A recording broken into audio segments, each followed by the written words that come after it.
Working in conjunction with a team of doctors in Boston, Dr. Delgado experimented on neurological patients to develop a treatment to scientifically disarm violent behavior.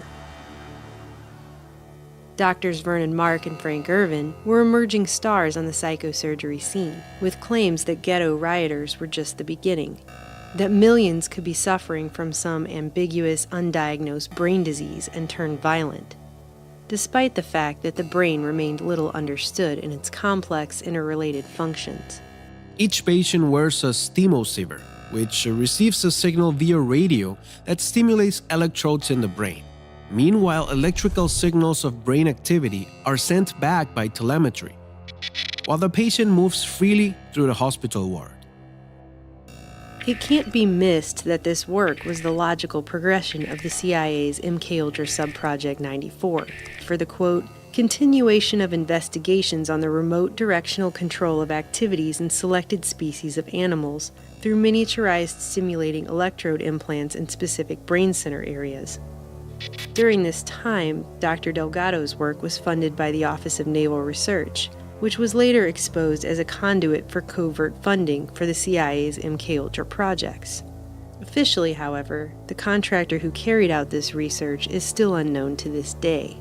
A FOIA request sent to the CIA for any information regarding contract work Delgado may have done for them was returned with a letter that the agency could neither confirm nor deny Dr. Delgado had ever worked for them. Behaviors such as aggression can be evoked or inhibited. Just as with primates and other animals, Doctors Delgado, Mark, and Irvin could hijack bodily functions and invoke some rather precise behaviors in their human patients, who, unlike their counterparts in the animal kingdom, could verbally describe what they were feeling and experiencing. There was a slight euphoria. The patients were definitely changed. Relaxed, enjoying themselves, frequently smiling, some laughing out loud. They wanted more. A female patient reported a pleasant tingling sensation in the left side of her body. Quote, "From my face down to the bottom of my legs," unquote. She started giggling, openly expressed her fondness for the therapist, who was new to her, kissed his hands, and talked about her immense gratitude for what was being done for her. Repetition made the patient more flirtatious, until she openly expressed her desire to marry the therapist. Similar ESB response was generated in an 11-year-old boy who also reported fondness for the therapist, causing the child to state that he wished he was a girl instead of a boy. From about 200 other points, ESB produced unpleasant reactions including anxiety, sadness, depression, fear, and emotional outbursts. A female patient reported feeling threatened, that she thought something horrible was going to happen, a premonition of imminent disaster of unknown cause.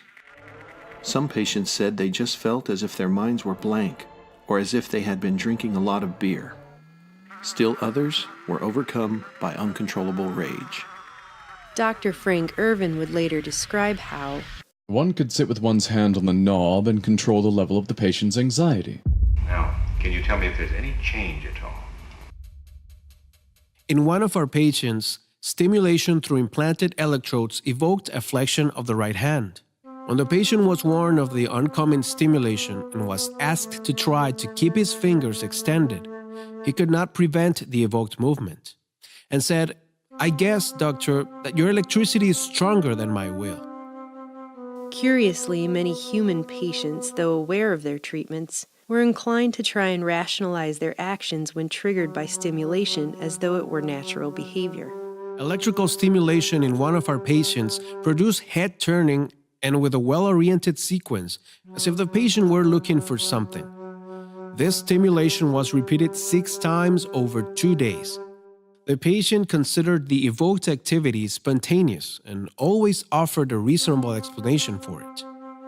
When asked, "What are you doing?" the answers were, "I'm looking for my slippers. I heard a noise. I am restless. And I was looking under the bed." Using these electrodes to target specific points within the behavioral centers in the brain, which the doctors claim were contributing to a patient's violent behavior, they would deliver their treatment by destroying these points with microwave radiation in something of a micro-lobotomy. attempting to erase the capacity for these negative emotions altogether.